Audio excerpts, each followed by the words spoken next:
और थोड़े सब ठीक। मस्त एकदम।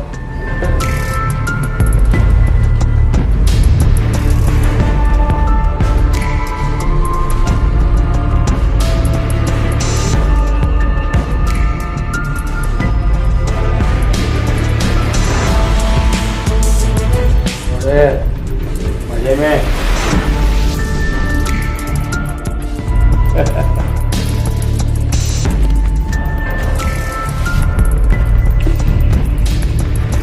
काम हो जाना चाहिए। हो जाएगा सर। चलो। ए आकाश, कल का न्यूज़ देखा तूने? हाँ यार, आशाराम बाबा की तो पूरी पोल पट्टी खोल दी मीडिया वालों ने। अरे वो तो तांत्रिक है, तांत्रिक। अरे उसने तो अपने गुरुकुल के बच्चों को मार दिया था। तो बहुत बड़ा जमीन माफिया है, जमीन माफिया। तो अभी बाबा कहाँ है? अरे होगा कहाँ, जेल में सजा काट रहा है बेचारा बाबा।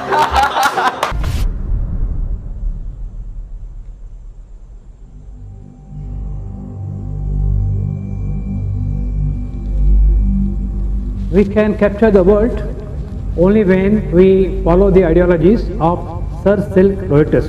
For this purpose, we must have one nation and borderless country. Sir, America, Europe, Australia, Japan, इन तमाम देशों की संस्कृतियों को नष्ट करके हम वहां पर अपनी सत्ता और अपने व्यापार का परचम फहरा चुके हैं। अब हमारे सामने चुनौती है, स्मार्ट इंडियन कल्चर। चुनौती? सर, हम उसमें भी सफल हुए।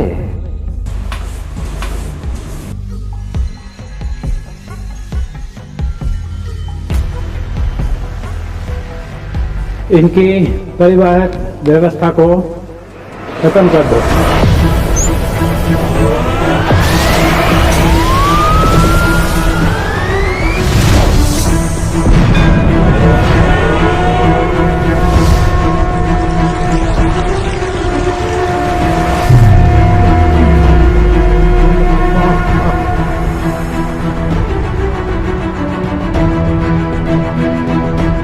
माल भेज दो सर, हो जाएगा।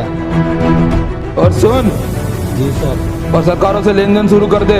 जी सर। धर्मांतरण, बॉन्ड, ड्रग्स सब तेजी से बढ़ा दो। हाँ सर। कॉन्वेंट स्कूल भी तेजी से बढ़ा दे।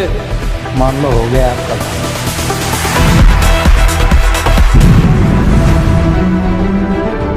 अपने ओम स्व ईश्वर का आनंद प्रकट करो।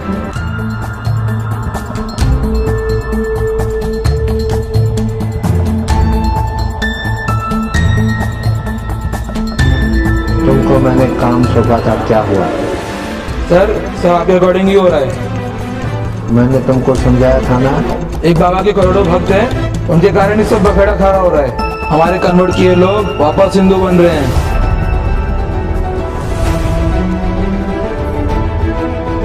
What is this all? Is this the way to work?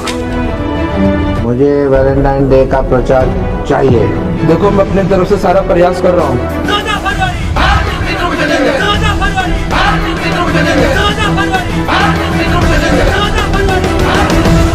Okay, final. Do zero mission and finish it.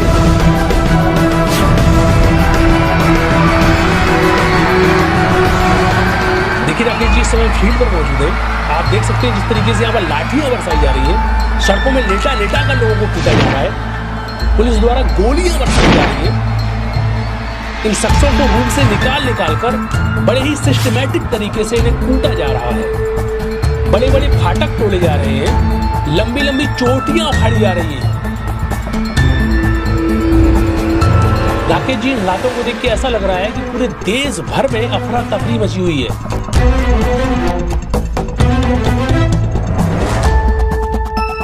नहीं सर, आप टेंशन मत लो। एक बार डील पक्की हो गई ना, मैंने बोला था ना, इनकी संस्था की तो मैथी मार के रख देंगे।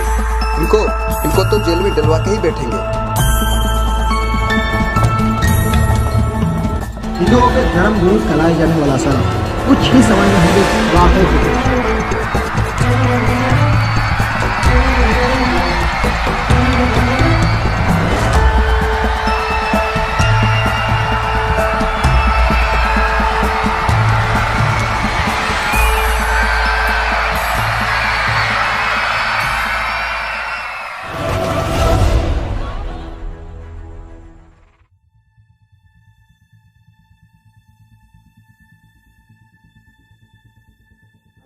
क्या हो रहा था ये सब? आरिफ, खड़े हो। क्यों शोर मचा रहे थे तुम लोग? राहुल, क्यों झगड़ा कर रहे थे तुम? सर, आशाराम के बारे में जो मीडिया दिखा रही है, ये लोग उसको मानने को तैयार नहीं है। सर, मैंने उनके आश्रम में जाकर हकीकत को जाना है सर। आसाराम बापू के बारे में मीडिया जो कुछ दिखा रही है वो गलत है, झूठ है। आसाराम बापू वह उनके आश्रम को बदनाम करने के लिए उनके आश्रम को बंद कराने का षड्यंत्र है सर। आसाराम बापू ना तो गलत है ना वो तांत्रिक है। नहीं सर, जो मीडिया दिखा रही है उसका क्या? सर, जो मीडिया और कोर्ट दिखाती है वो गलत है, गलत। सर वो गलत है। Silence, silence. क्या तरीका है ये सब? तुम लोग में थोड़ा सा भी मैनर नहीं है कि क्लास में किस तरह से बिहेव करते हैं? बच्चे नहीं रह गए हो तुम लोग, कॉलेज में आ गए हो। ये कोई तरीका है बात करने का? क्या जानना चाहते हो तुम लोग? तो इस तरह से शोर करने से, झगड़ा करने से कोई सॉल्यूशन निकलेगा क्या? No sir. तो मैं आशाराम बापू जी के बारे में जानना चाहते हो ना आप लोग? Yes sir. मैं बताता हूँ क्या रियलिटी है। सरकार के पास ऐसा कोई सबूत या गवाह नहीं है जो 15 अगस्त 2013 की रात को तथाकथित घटना के समय आरोपकर्ता लड़की की कुटिया के अंदर की उपस्थिति को सिद्ध कर सकें। ठोस प्रमाण प्रस्तुत कर रहे हैं जो आशाराम जी बापू की निर्दोषता बयान करते हैं। पहला प्रमाण, गवाहों के बयान व डॉक्यूमेंट्री एविडेंस ये कहते हैं कि आरोपित घटना के समय बापूजी सत्संग व मंगनी कार्यक्रम में अपने 60 से 70 भक्तों के बीच बैठे हुए थे। कोर्ट में प्रस्तुत उस समय के फोटोज तथा उपस्थित व्यक्तियों की न्यायालय में हुई गवाहियां इस बात का प्रत्यक्ष प्रमाण है। ऐसा एक भी प्रमाण या गवाह सरकार के पास नहीं है जो ये कहे कि उस समय बापूजी सत्संग में नहीं कुटिया में थे। दूसरा प्रमाण, गवाहों के बयान व किसी संदिग्ध व्यक्ति की कॉल डिटेल रिकॉर्ड्स ये कहती हैं कि आरोपित घटना के समय आरोपकर्ता लड़की अपनी मां के फोन से किसी संदिग्ध व्यक्ति के साथ फोन से संपर्क में थी। इस संदिग्ध व्यक्ति व लड़की के बीच में तथाकथित घटना के दिन दोपहर 1:43 से रात के 12:04 तक 17 बार संपर्क हुआ है। कॉल डिटेल रिकॉर्ड्स कहते हैं कि लड़की व उस व्यक्ति के बीच एक महीने में 1055 मैसेजेस का आदान प्रदान हुआ है। 1055 मैसेजेस भी एक असाधारण व संदेहास्पद बात है। तथाकथित घटना के अगले दिन 16 अगस्त को भी लड़की उसी व्यक्ति के साथ फोन से संपर्क में थी। इन्वेस्टिगेशन ऑफिसर चंचल मिश्रा ने लड़की की मां के नंबर की कॉल डिटेल रिकॉर्ड्स न्यायालय में प्रस्तुत तो की, लेकिन 12 अगस्त से 17 अगस्त के बीच की कॉल डिटेल्स हटाकर लगाईं। इन 6 दिनों की कॉल डिटेल्स कंसील करने के बारे में कांस्टेबल जितेंद्र सिंह राजपूत ने न्यायालय के सामने सच्चाई स्वीकार करते हुए कहा, दिनांक 12 अगस्त 2013 से 17 अगस्त 2013 तक की कॉल डिटेल्स आइडिया कंपनी से इसलिए नहीं मंगवाई गईं क्योंकि आईओ ने ऐसा नहीं कहा था। ये तथ्य सामने आने के बाद भी ये डेटा न ही जांच एजेंसी के द्वारा और न ही न्यायालय के द्वारा मंगवाया गया। ये डेटा न्यायालय के समक्ष प्रस्तुत करवाने के लिए बापूजी की तरफ से जोधपुर के सेशन व हाई कोर्ट में कई अर्जियां लगाई गईं, परंतु हर बार उन्हें खारिज कर दिया गया। अगर लड़की के नंबर की 12 अगस्त से 17 अगस्त तक की कॉल डिटेल्स कोर्ट के सामने होती तो बापूजी के खिलाफ रचे गए षड्यंत्र का पर्दाफाश हो चुका होता। क्रॉस एग्जामिनेशन में कॉल डिटेल्स कंसील करने के बाबत पूछे प्रश्न पर चंचल मिश्रा ने कोई समाधान कारक जवाब नहीं दिया, परंतु कानून मौखिक गवाही से दस्तावेजी साक्ष्य अर्थात डॉक्यूमेंट्री एविडेंस को विश्वसनीय मानता है। न्यायालय ने जजमेंट के पैरा नंबर 339 में इस तथ्य को स्वीकार किया है कि घटना की रात को लड़की की मां के फोन से व उस संदिग्ध व्यक्ति के बीच देर रात तक संपर्क सिद्ध होता है, अर्थात तथाकथित घटना के समय लड़की घटना स्थल पर नहीं थी बल्कि अपने निवास पर फोन संपर्क में व्यस्त थी। ये बात न्यायालय प्रूफ्ड डॉक्यूमेंट्री एविडेंस के आधार पर स्वीकार करता है, परंतु ये सत्य स्वीकार करने के बावजूद भी सजा दी जाती है आजीवन कारावास की। सर, आशाराम बापू का इतना विरोध क्यों होता है? यह विरोध संत आशाराम बापू जी का नहीं है, विरोध उनके सेवा सत्संग से हो रहे समाज में बदलाव का है। राष्ट्रभक्ति और हिंदुत्व के बढ़ते हुए प्रचार प्रसार का है। विरोध कौन और क्यों कर रहा है, इसको हम यहाँ पे कुछ पॉइंट्स के थ्रू समझेंगे। Number 1, media. IBN7, CNN, CNBC, इन सभी न्यूज़ चैनल्स को 100% फंडिंग चर्चेस से होती है। The times of India, Hindustan times, नव भारत टाइम्स, मिड डे, इन सभी न्यूज़पेपर्स को 80% तक की फंडिंग चर्चेस से होती है। सर, ये पोस्ट तो मैंने सोशल मीडिया में भी पढ़ा था। एग्जैक्टली। भारत में अधिकतर मीडिया ग्रुप क्रिश्चियंस, मुस्लिम और विदेशी फंडिंग से चलने वाले हैं। आशाराम बापू राष्ट्र हित और गरीबों में अनाज, मकान, कपड़े और भी जीवन उपयोगी वस्तुओं का वितरण करने में करोड़ों अरबों रुपया खर्च कर देते हैं, पर मीडिया को एक पैसा भी नहीं देते। इस कारण ये हिंदुत्व विरोधी मीडिया बापू जी को दिन रात बदनाम करने में लगे रहते हैं। The story of the girl is false. आदिवासी गरीब जनताओं के लिए अन्न वितरण, राशन कार्ड का वितरण, ऐसे अच्छाई के कार्य किसी मीडिया ने किया?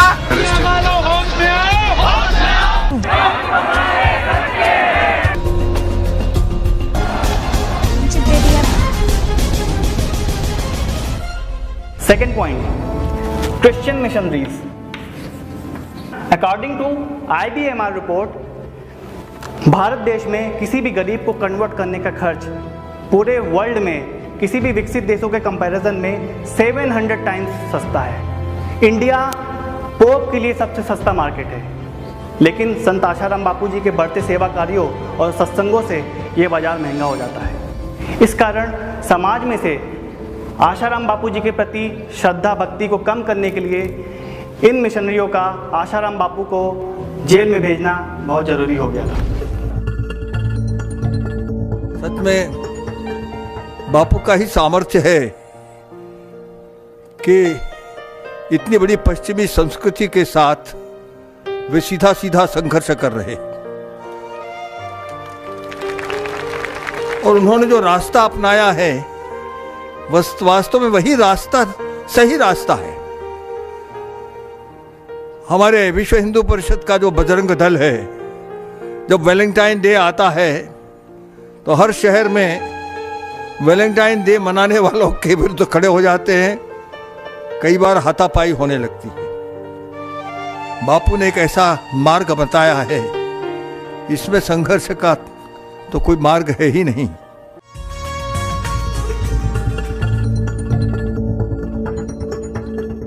Third point, multinational companies. संत आसाराम जी बापू के प्रवचनों से प्रभावित लोग इन MNCs के बने हुए केमिकल वाले प्रोडक्ट्स और एलोपैथी मेडिसिन का उपयोग नहीं वत करते हैं। इसलिए इन प्रोडक्ट्स बनाने वाली MNCs ने बापू जी का कड़ा विरोध किया और अपने मार्केटिंग फंड से कई हजार करोड़ रुपए लगाकर बापू जी को जेल भिजवा दी। मैं कहता हूं कि 2 करोड़ भक्त 50 सालों तक अगर शराब नहीं पीते हैं तो इसका आंकड़ा होता है 18,82,000 करोड़ रुपए। क्या होता है? इतने पैसे बचे हैं। इतने पैसे बापूजी ने केवल शराब से बचाए हैं। अगर हम सिगरेट का आंकड़ा निकाले तो ये सिगरेट का आंकड़ा भी जाता है 11,36,36,000 रुपए। अगर हम गुटखे का आंकड़ा निकाले, हम अगर डांस बार जाने से जिनके कदम बापूजी के संस्कार से रुके उनके आंकड़े निकाले, और जिस ब्रह्मचार्य का संदेश बापूजी ने दिया, माता बहनें माफ करें लेकिन उल्लेख करना जरूरी है कि एक बच्चा अगर 5 साल देरी से शारीरिक संबंध बनाता है तो इस कारण इन कंपनियों का लाखों करोड़ रुपए कंडोम बनाने वाले कंपनियों का नुकसान होता है। इन सारे आंकड़ों को मैं अभी जोड़ रहा था तो ये आंकड़े कई लाख खरब में जा रहे हैं। तो इतने खरब रुपए बापूजी ने जिन कंपनियों का नुकसान किया है उनके लिए कुछ हजार करोड़ रुपए उनके खिलाफ लगाना कौन सी बड़ी बात है? इसके पीछे का असली अर्थशास्त्र ये है। और ये जो खरबों करोड़ों खरबों, मतलब अगर मैं शून्य लगाने को कहूं तो शायद हम में से कोई नहीं लगा पाएगा। इतने अब तक जो बचाए हैं, अगले आने वाले 5 साल में बापूजी इतना आंकड़ा अगर बचा लेते हैं तो अमेरिका का 1 साल का बजट खराब होता है। 1 साल का बजट अकेले अमेरिका का। यूरोप के देशों की अगर संख्या निकाले तो बापूजी का केवल एक किसी विषय की नशा मुक्ति करवाना यूरोप के देशों का 1 साल का बजट खराब होता है। सर, आपने जो बताया वो तो हमने टीवी चैनलों पर देखा ही नहीं है। सच्चाई खुद चलकर नहीं आती वागले, सच्चाई जानने के लिए खुद चलना पड़ता है। किस प्रकार इस जांच अधिकारी ने बापू आशाराम जी के केस में महत्वपूर्ण सबूतों के साथ छेड़छाड़ की और कैसे मटेरियल एविडेंस को ध्वस्त कर दिया। पॉक्सो एक्ट में प्रावधान है कि लड़की जब कंप्लेंट लिखा रही हो अथवा बता रही हो तब पुलिस उसकी ऑडियो वीडियो रिकॉर्डिंग करे। बापू आशाराम जी के केस में दिनांक 20 अगस्त 2013 को कमला मार्केट पुलिस स्टेशन दिल्ली में एफआईआर लिखते समय थाने के रीडर कांस्टेबल पंकज ने वीडियोग्राफी की थी, लेकिन वो इन्वेस्टिगेशन एजेंसी द्वारा जोधपुर न्यायालय में पेश नहीं की गई। उस वीडियो को संदेहास्पद तरीके से गायब कर दिया गया। सनातन संस्कृति के रक्षक एक महान संत के खिलाफ रचा गया ये कैसा षड्यंत्र है। उत्तर प्रदेश से अपने आप को नाबालिग कहने वाली एक लड़की दिल्ली के पुलिस स्टेशन में रात को 2 बजे आती है और जोधपुर की घटना बता के पॉक्सो एक्ट के अंदर 0 एफआईआर लिखवाती है। मीडिया कुप्रचार से जमीन आसमान एक कर देती है। संत को गिरफ्तार किया जाता है और जांच अधिकारियों के द्वारा दिल्ली के पुलिस स्टेशन में आधी रात को घटी उस घटना के सबूत को मिटाया जाता है। जितने भी प्रमाण संत की सच्चाई का समर्थन करते थे उन्हें मिटाया जाता है और मिटाने वाले उन अधिकारियों को बापू आशाराम जी को सजा सुनाने के बाद उनकी कार्य दक्षता के लिए सरकार के द्वारा अवार्ड्स दिए जाते हैं। आखिर किसके इशारे पर खेला जा रहा है ये षड्यंत्र? दर्शकों, जांच एजेंसी ने एफआईआर के बाद हुए लड़की के 2 महत्वपूर्ण बयानों की वीडियोस के साथ भी गंभीर छेड़छाड़ की। लड़की के पुलिस बयान की वीडियोग्राफी 30 से 35 मिनट की थी, परंतु जब ये डीवीडी कोर्ट में चलाई गई तब वो 19 मिनट 21 सेकंड की निकली। रिकॉर्डिंग में से लड़की व पुलिस की बातचीत का वो हिस्सा हटाकर न्यायालय में पेश किया गया जो बापू आशाराम जी की निर्दोषता प्रमाणित करता। जोधपुर के कथित घटना स्थल पर हुई लड़की की वीडियोग्राफी को भी एडिट करके कोर्ट में प्रस्तुत किया गया। इससे साफ जाहिर है कि जांच एजेंसी ने महत्वपूर्ण सबूतों को अपने पक्ष में करने के लिए उनके साथ टैंपरिंग की है और ये क्राइम है।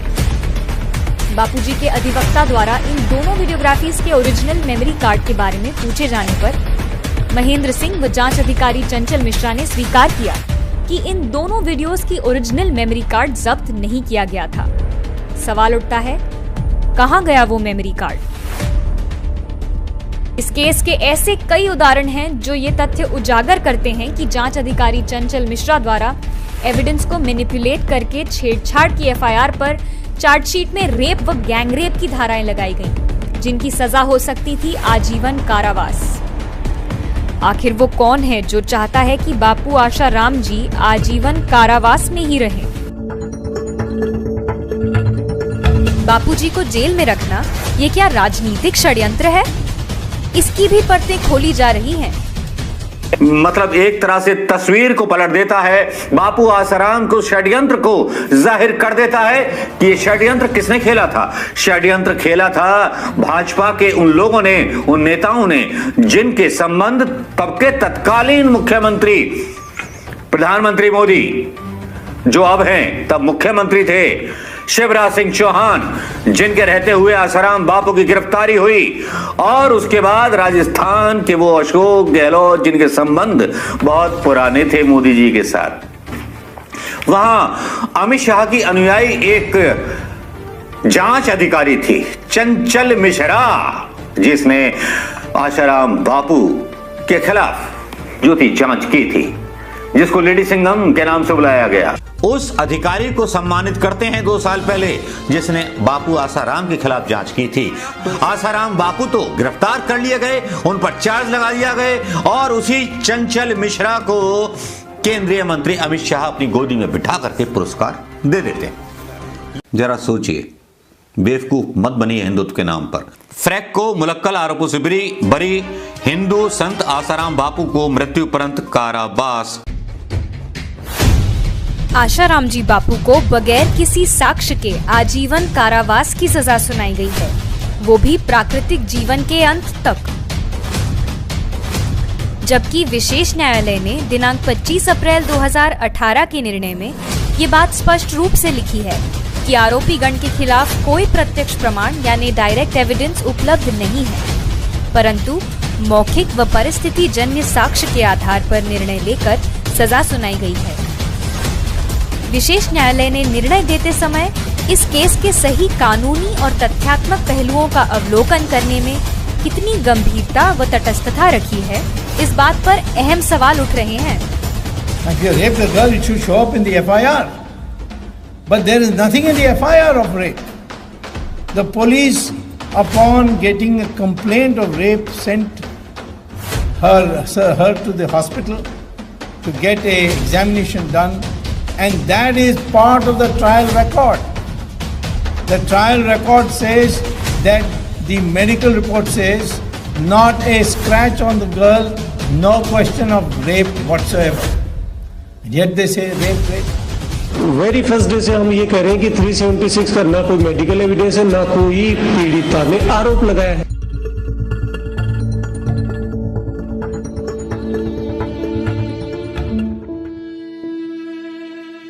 Now last but the least, fourth point, politicians and parties.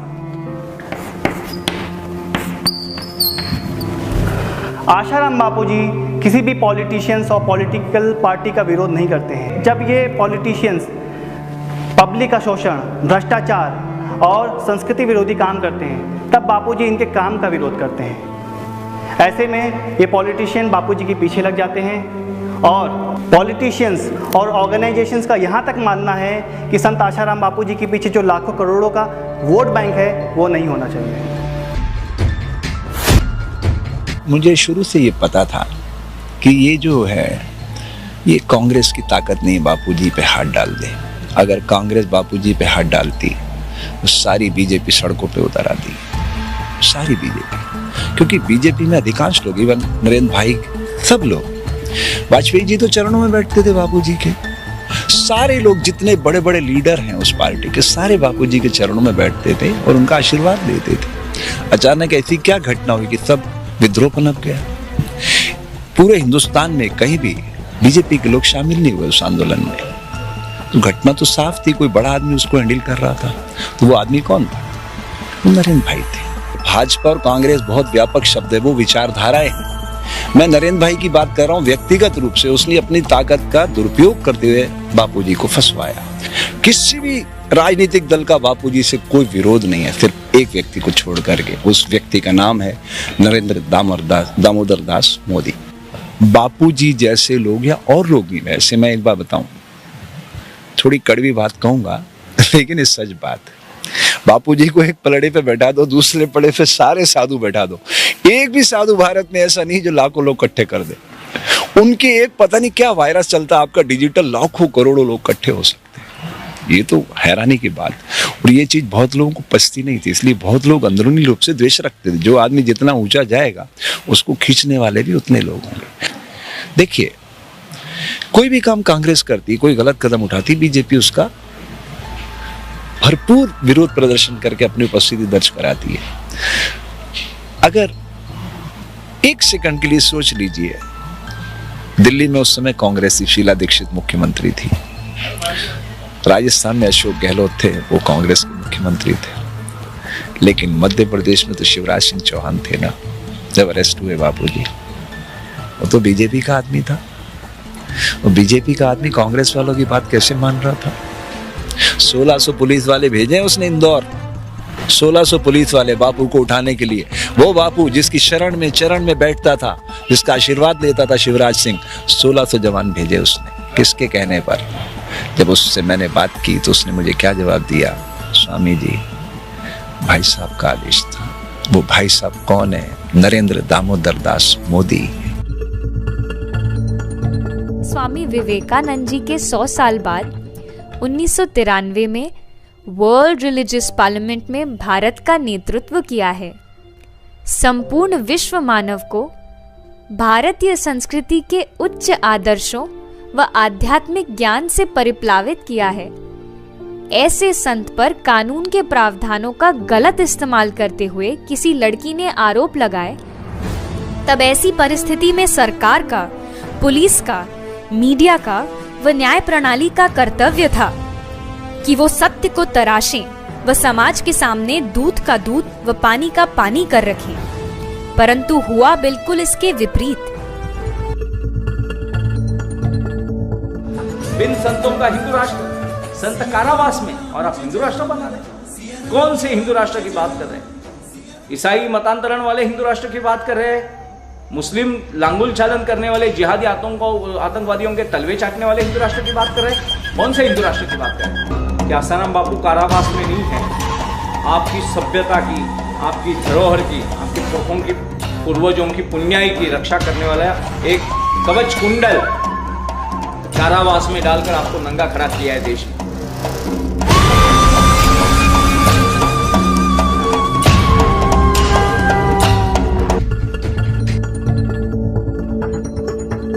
आज से 700 साल पहले गुजरात के भविष्यवेता देवायन पंडित ने कहा है, जति सती ने सावरमती त्या थाशे सुराना संग्राम, कायम कलिंगानी मार्शे नकड़ंग धरशे नाम। यानी गुजरात में साबरमती के किनारे सत्य के साथ एक योगी होंगे, जहां सत्य व असत्य के बीच में बहुत बड़ा संग्राम होगा, और वह योगी कलयुग का नाश करेंगे तथा निष्कलंक के नाम से जाने जाएंगे। अर्थात साबरमती के किनारे संत आसाराम बापू का आश्रम है, और वे 50 सालों से आसुरी ताकतों से लोहा लेते आ रहे हैं। कलंक लगाकर उन्हें समाज से दूर तो कर दिया गया है, लेकिन यही आसाराम बापू बहुत ही जल्द समाज के बीच में आएंगे तथा मानवता का नया संविधान बनाएंगे। सतयुग का प्रागट्य होगा जो हजारों साल तक रहेगा, और लोग उन्हें निष्कलंक के नाम से जानेंगे। संपूर्ण विश्व में निष्कलंक भगवान के मंदिर होंगे। फ्रांस के प्रसिद्ध भविष्य वक्ता नॉस्ट्राडामस ने कहते हैं, भारत में एक महान व्यक्तित्व जन्म लेगा, विश्व में शांति के लिए स्थापना करेगा। नॉस्ट्राडामस ने कहा, विश्व में सन 2012 से 2025 के बीच भारी तबाही होगी। Sir, what's the goal of Asaram Bapu? संत आसाराम जी बापू चाहते हैं सबका मंगल और सबका भला। पूरी ह्यूमैनिटी के लिए आसाराम बापू जी का सूत्र है, स्वस्थ जीवन, सुखी जीवन और सम्मानित जीवन, जिसके लिए बापू जी दिन रात प्रयासरत भी रहते हैं। बापू जी ने आध्यात्म का प्रचार प्रसार जमकर किया। लोगों के जीवन से जो वेदांत कोसों दूर चला गया था, उसको पुनः उनके जीवन में स्थापित किया, और इसी के आधार पर संत आसाराम जी बापू ने भारत को एक बार फिर विश्व गुरु बनाने का संकल्प लिया। यही बापू जी का गोल है। Is it clear to all? Yes, sir.